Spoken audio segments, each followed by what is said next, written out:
these folks are working on this project at this time. It's been a busy month. Since we met with you last, we have met with the town council, the parking authority. I answered several phone calls and emails from folks in the community. We met with Marlon and came up with a plan. And I'll start with that. The idea of developer selection we put on hold for now. And what we're going to do is replace that effort with an effort that we're going to do internally. And the Pernicano family is going to use their funds rather than development funds to go ahead and pursue the entitlements. The reason we did this is that the community plan is coming down the road at this time. There would be a conflict. We'd have a conflict with EIRs, incentives, bonuses, densities, heights, and all of that. So it was simpler for us to just join on to the current effort with the city's blessing and process our project and the entitlements for it at the same time that the community plan moves through the system. Community plan, as you know, you've got your work to do in November, October, November, and then the EIR is out there until next April. And planning commission is somewhere in next May. You'll see it again in April, I guess. Commission in April, and then City Council. So we can probably expedite the redevelopment and revitalization of Pernicano property by following this particular process. So that's where we are today. We have been very sensitive to making a list of issues that people would like to be discussed, community benefits. What we have as a presentation for you tonight is a glimpse of the utilization of all of the different elements that the community has told us they want to have as considered. Everything from community rooms, public realm spaces, extra parking, rooftop gardens, a wedding court, an arcade, new connectivity between 5th and 6th Avenue, sustainability issues. We've started to address those, so we're going to do all of that. So, Mr. Chairman, thank you very much for making time for us tonight. I'm going to turn over to our urban designer, Holly. He's going to run me through that. If you want to take notes, as soon as we're done, I'll pass out an executive summary sheet. Everything we showed you, that way you can just focus on the presentation. I'll be back up in just a few minutes. Thank you.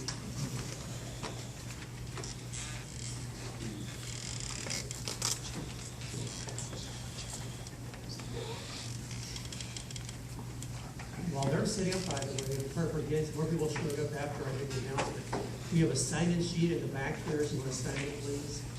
Please do so, get mine. And also needs my email address, I need business cards here in front.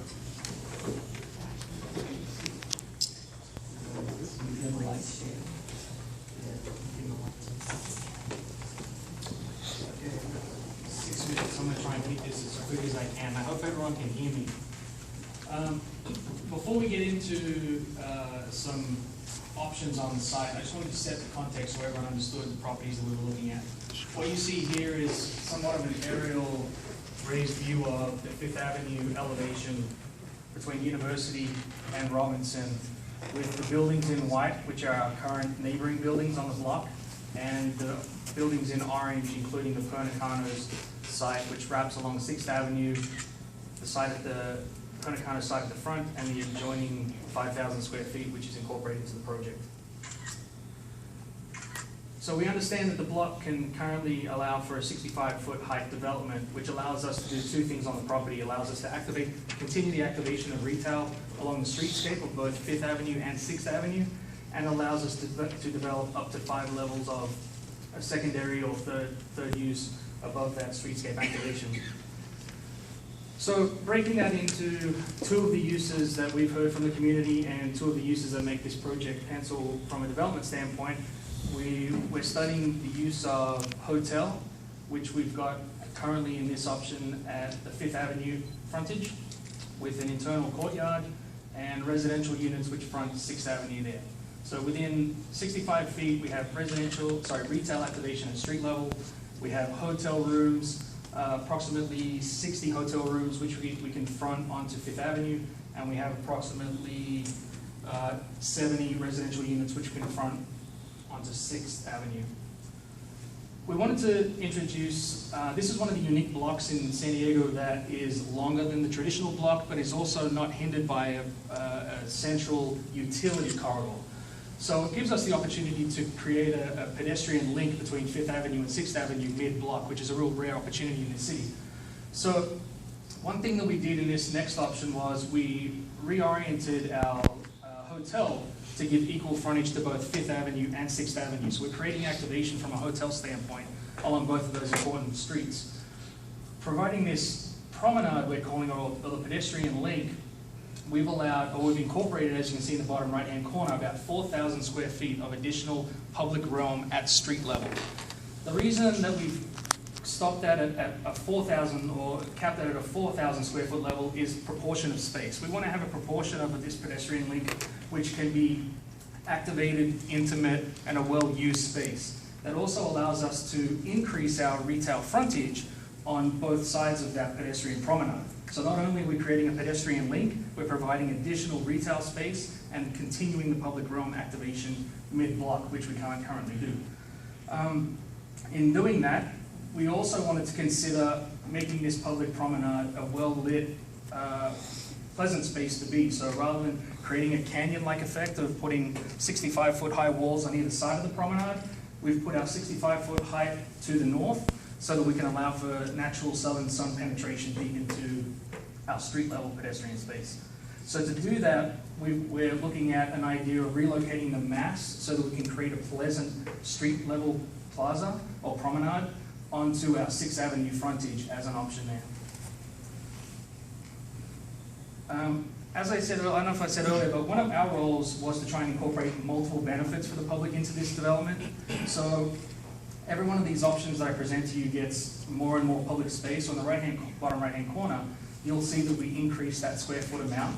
So what we're doing here is, in addition to our 4,000 square feet of public space at grade level, we're introducing a 3,000 square foot dining terrace, which would overlook the retail space. So we're creating 2 levels of public realm and 2 levels of 2 different types of activation. Again, in order for us to look at that activation, we were proposing an additional height and density, which allows us to put that amenity back into the project. Again, always along 6th Avenue. So being cognizant that the 65-foot limit along 5th Avenue is appropriate to that scale of street, and any additional height that we may look at to try and get these public benefits in always goes on the 6th Avenue side. At 145 feet, we're able to introduce a third public benefit, which is an event lawn or some kind of green space above the hotel. So this becomes a community available public outdoor space at a 65-foot height. So it would pick up views and be an additional third urban terrace of public space. And we're also able to achieve about, I think it was about 1,000 square foot of internal community room as well. So a space similar to this, the community could utilize for different events and functions connected to that outside lawn. So again, being cognizant of our southern sun, so we're putting the additional massing towards the east of the block and along 6th Avenue.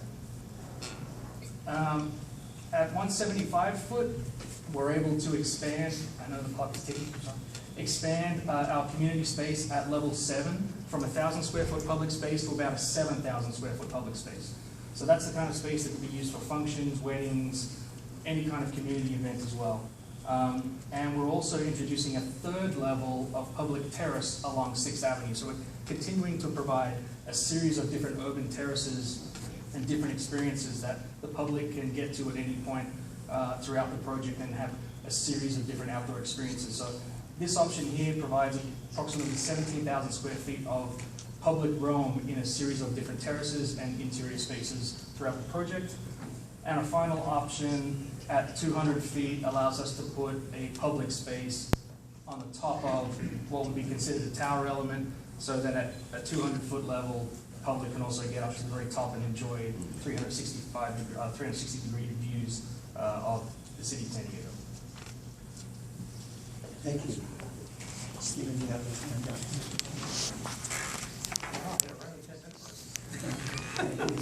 Okay, Thank you, by the way, for considering for us. at this time, we're going to give 1 minute for Public comment here, if you have any questions for Sherm Harmer. Each of the different renderings that you saw are master studies, has a financial analysis with it that explains what type of uses you get, hotel, boutique rooms, the residential spaces, the public realm spaces, what kind of fees are generated for your community. A lot of people have called and asked us how much money gets generated in the development impact fees. Well, it's millions of dollars because there's a big interest in park development in this particular area. So all of those things are listed there. Thank you.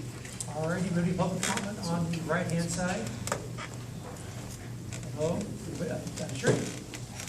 Nobody? Wow. Okay, Sharon. Looks great. Yeah, it looks great. And the more public space, things that will benefit the community, the better. And I'd like to also ask the board to start considering now what you would do with the DIF money. Because we had a problem in Mission Hills. We had a lot of DIF money from the one mission project, but it was 5 or 6 years before we spent it on a community pocket park. And by that time, the city had spent half the money just in administration and whatever. So if you don't get on the ball and start early figuring out what to do with it, and maybe miss the park, you might lose a lot of money. The record, that was Sharon Gale. By the way, you speak, make sure you bring us here. Thank you. Okay? Sorry. Anybody else, active part? No, you. Ann Garwood. It'd be great to have public open space, and I just don't know if the residents of Hillcrest should have to sacrifice for that. I imagine that the parking garage will cost more than the North Park parking garage. So people aren't going to use it, so they're going to be parking in the residential community. I live 2 blocks from here. And right now you can't park on the street because it's filled with employee parking or other people that are shopping in Hillcrest. If you have a hotel or if you have that community space, it's going to be even worse. I think when you're building this, you have to think of all the people that are going to come in, and if you're not going to take all the cars that those people have into the building, you have to think that they're going to surround the building in the community, and how that's going to impact the residents. And again, that may be what puts the community into having to have parking permits for residents, because there's no place for our friends to park. Thank you. Next is the resident. Yeah, Sherm, I'm your former neighbor. You know I say what I think, so here it comes. That looks like Mission Valley. Fashion Valley or somewhere like that. I mean, I like the storefronts, and anything new that's coming in I think should harmonize with that architecture, so I think more traditional. As far as any additional height, I could see it on the 6th Avenue side, but on 5th Avenue, if you could sort of preserve the way that street looks, that type of architecture is the height, or is, you know, what symbolizes Hillcrest. Thank you, Bill. Okay, yeah. 2 comments. I think this is where the architecture has to go. This is for the future, not the past. And in terms of parking, are you having any shared parking with, maybe you can answer this later, is there so many levels down? Have you thought about the parking, shared parking, or, maybe you mentioned it, but I didn't hear it. Mr. Chairman, can I answer it this time? Yes, we have met with the parking authority. We spent the last portion of 2 weeks looking at revolving parking. It's being built all over now. And trying to figure out a way to take the normal parking area and enhance the parking by a substantial percentage. And we think robotic parking could do that. It's being used in Los Angeles, Seattle, New York. I saw it in Seoul, Korea a couple of years ago. But we're trying to do that. The Parking Authority also has money set aside, over $6 million in reserves, to put into additional parking. If that can be done, we're looking at adding a freestanding parking garage with encapsulated in housing. But we haven't addressed parking yet, because until we get the height and the density above ground solidified, we won't know exactly how much parking we need underneath. Anything else on the right-hand side, questions? Seeing no more, let's go to the left-hand side. Benjamin Nichols with the Hillcrest Business Association, representing the businesses on Fifth Avenue. I think some of the illustrations you created look really exciting, and I think most of the business community at that end of town would be really positive about that. Especially the corridor and then the mixed residential and hotel option, really exciting. You had spoken at the last meeting about the option of including pieces on universities, the old Harvey Milk location and things like that. And I'm not sure if you can answer in 25 seconds, but is that still on the table or is that an option that's looking against it? In 10 seconds, we met with Marlon. We talked about zoning for the whole block, with the Pernicano property being the catalyst to kick it off. And then the other property owners, the two major ones, can come in whenever they're ready. But the same entitlements would be in place, the same review process that you provide would be in place, and you could screen their proposals in future years. Anybody else on the left-hand side? Richard Doran, thank you, Sir Hillcrest. The one thing that I would like to change on this, that block of Fifth Avenue has been, for me, the crown jewel of Hillcrest. It's the most pleasant walking place, and with the height of the surrounding buildings is an important contributor to that. A number of years ago, the town council did some design guidelines, and they talked about setbacks, and I think it would be very important to set back the part of the hotel that fronts onto Fifth Avenue, so to maintain. Street wall limitation. Right. Thank you, sir. We'll show you that consideration. Anyone else on the left-hand side? I just like to bring up the idea that when you start talking on the bigger scales and the larger and larger projects, as this gets taller and bigger, I think that it actually gives us the opportunity to perhaps get more cars off the road. Because when you're talking about a project this size, you're talking about people being able to live and work in Hillcrest and not need a vehicle anymore. So just something to throw out there for people to think about. Oh, sorry, Elizabeth Robinson. Anybody else on the left-hand side? Alrighty, seeing none, I think we're all set. Harmer, thank you, and we'll see you, I think next month we're good. Well, we'll talk about that, Mr. Chairman, our next steps. We'd like to have a meeting with the design review committee in September. That established, so we'll talk about that. Okay. The idea is we'd like to take the comments we received, where we are with these, and articulate them more, because these are massing studies. They don't include a lot of specific design. We'd like to do that. Before your next meeting, we'd like to come back on October 6th and make a presentation that includes design instead of massing studies. We'll also like to attend your special meetings in the meantime. And we're going to work with Marlon's request to create some language that would identify what you would like to see on this block, so that you've got some enforcement in the future. So that would be the CPOS language. So we'll be sending that to you too.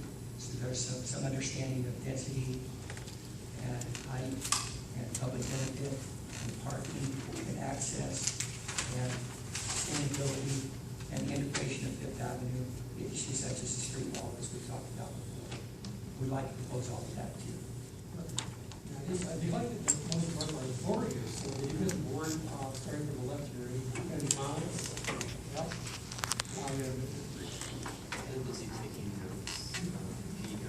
Okay. So I agree, it's good that we're looking at different options to have the orientation, density orientation away from Fifth Avenue and sort of preserving that more commercial corridor there in Hillcrest. It's a positive thing.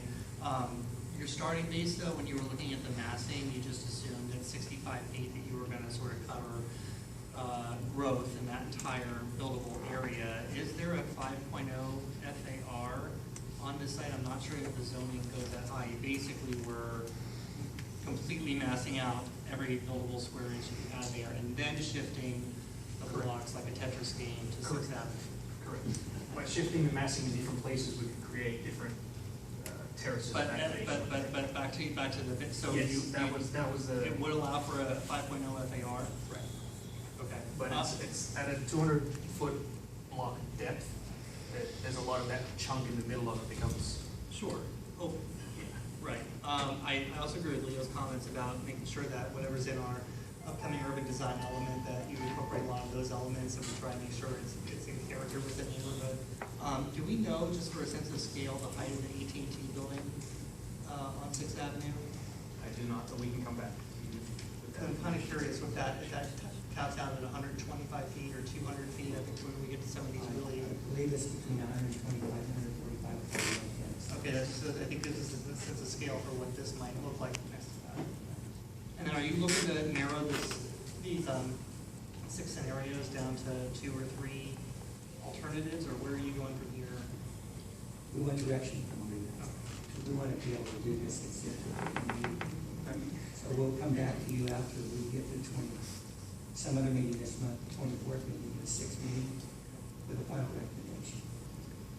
We would like to do that with your design review committee, so there's a consensus before we come here, or some input, or some guidance, some sensitivity from the community.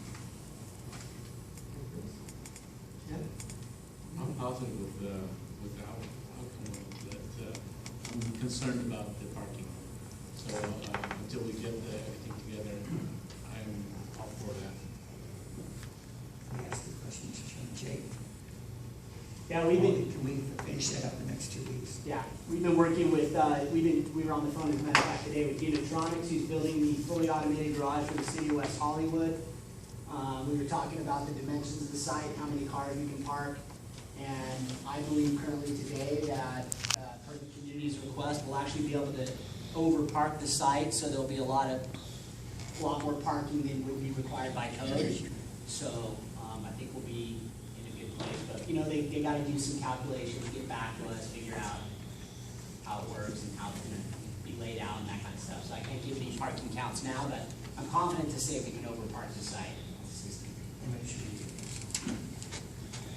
Yeah, and I'm kind of a broken record with the homeless issue and loitering and stuff like that. So I'm hoping, and it looks like, at least from what I see here, that there's gonna be a lot of eyes and ears on the alleys and the streets and the sidewalks.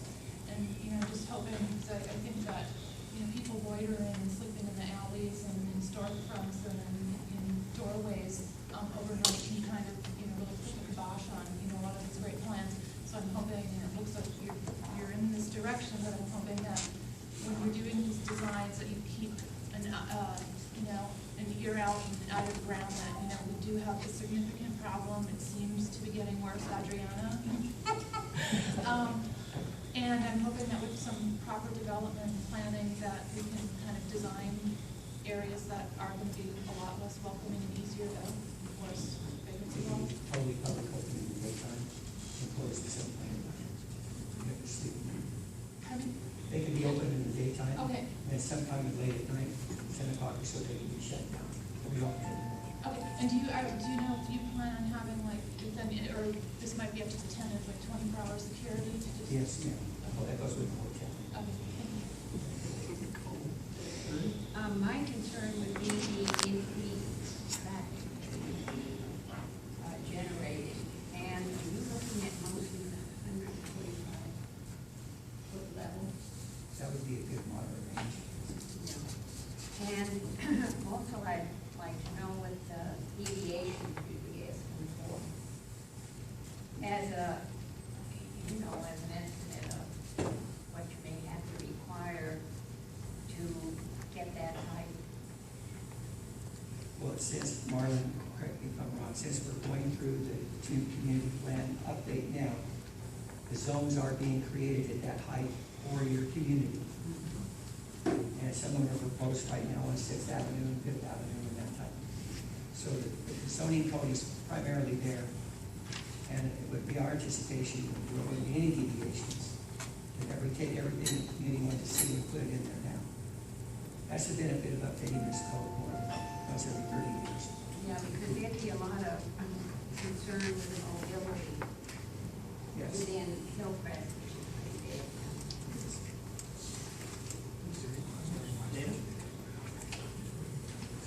It's great that this is a location, though, that is served by transit and is part of the bike master plan in regards to these streets.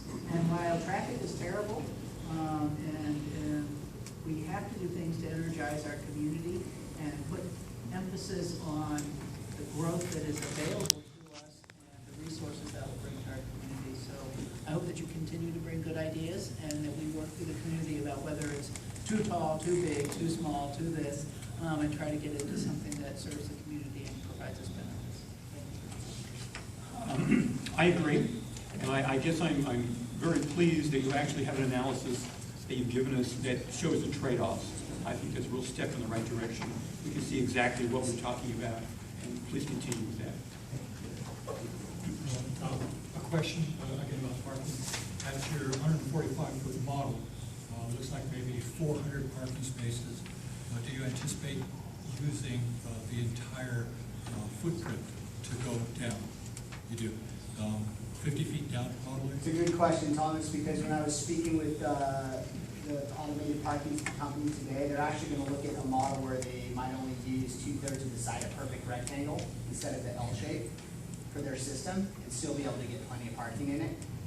So, have you done a utility survey 50, 60 feet down? No, not this one. I wonder what's buried there. We don't want you won't need to go that deep. Indian railroad. I think about 30 feet. With the automated systems, they don't need to go as deep. Because of the way they stack cars, they don't need to go as deep. Tom?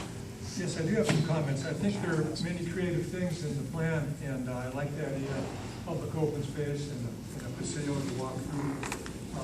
Regarding the expedited schedule, we have a lot going on. We worked 6 years on a community plan update, and the next 2 to 3 months are critical on that. So we're already covering that in 2 meetings a month.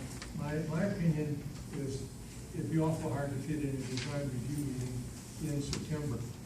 We already have this month and another meeting scheduled later in September. So I guess I have a question for the applicant. Why try to hurry it that fast? We just try to keep pace with the community plan. Marlon and I have talked at length about Plan A and Plan B. A is to keep in sync with your schedule. B is that everything may hold itself for a month. That's part of flexibility, is that correct? And, I think now to the point is, we would like to look to you guys' kind of recommendation on whatever type of housing density would be appropriate at this site. Obviously, Sherm has brought 4 different concepts for you guys to deliberate over. We'd like to encompass this as part of the plan update process. We would expect them to come after the plan is adopted, review a plan, and then change the plan again. So, as part of this process, we would like to incorporate that. So, Is there an extension being granted? well, we'll have to talk about that later on, but, this is something kind of new coming out from, an opportunity to just kind of really. I can agree. Okay, let's talk about it. Can I ask for clarification? To keep pace with the community plan, has the application been submitted already? No. Okay, so is it your intention to submit the application under the current community plan and zoning, or wait until the new community plan is adopted? Good question. Wait till the new community plan is adopted and comply with it. We've been talking to developers for years, 40 years, not just kidding. We've been talking to developers for a long time. We've attempted to come up with a purchase and sale agreement for the last 2 years now. There's so many ifs, ands, whats, and buts. And the Pernicano family is very serious about leaving a legacy in the community that's appropriate. That the only way we can really do it is to make sure that we get all the entitlements in place and we're in sync with the community. And certainly is taking out the process and then contract with the right developer for the project that we all want together. All right. Well, keep an open mind. This committee is on record as opposing this project for the simple reason that it would be above the limit that we set, which was 65 feet for that entire area. The argument that by going over 65 feet you can make it better what's under 65 feet is an argument that you can make to the Hillcrest community, but needs to be made, because right now I don't think the community would probably want to support it based on what happened at 301 University, which also voted for it.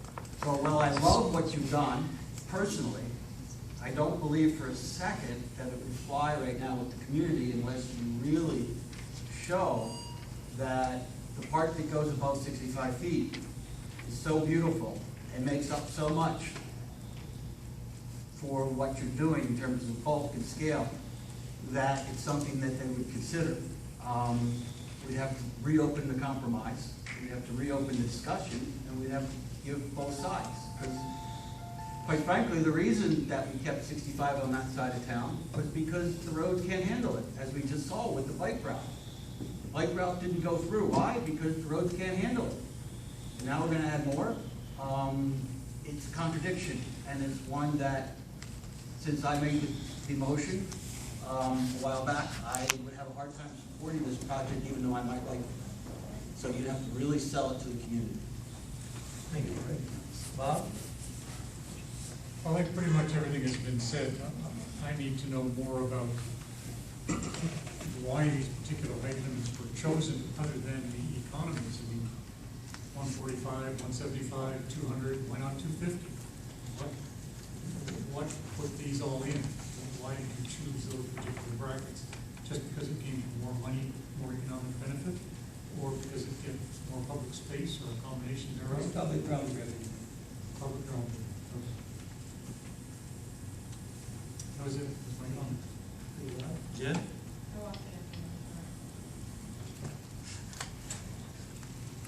I think I'll wait to make any comments until we see the next presentation. I need to refine. That's okay. Sorry. The massing concepts look like they're going in a good direction. The focus is on open space for the public. I'd like to see the designs, and I think that will play a big role in the reception of the project. One of the things that has been brought up is parking, and I don't think that this project should be seen as an opportunity to solve the parking issue in Hillcrest. I think that would likely take an additional project, an additional parking project, in addition to this. Other than that, I'd like to be able to have the opportunity to go more in depth into the use of the space, and if there's a design review committee, I think that would be very beneficial, because 10 minutes is not a lot of time to go over a project like this. And quickly, for the record, I don't think that the bike projects didn't go through because of the roads, they went through because of an issue with parking. Mr. Chairman? Yes. I do have one suggestion, and that is that when you present the next design concepts, if one or two of the diagrams show them in context with the surrounding buildings. Okay, good idea. We'll refine the design. We'll work on the parking issue. We'll try and tie down more closely the common area elements. We'll propose CPOS language that covers the whole block.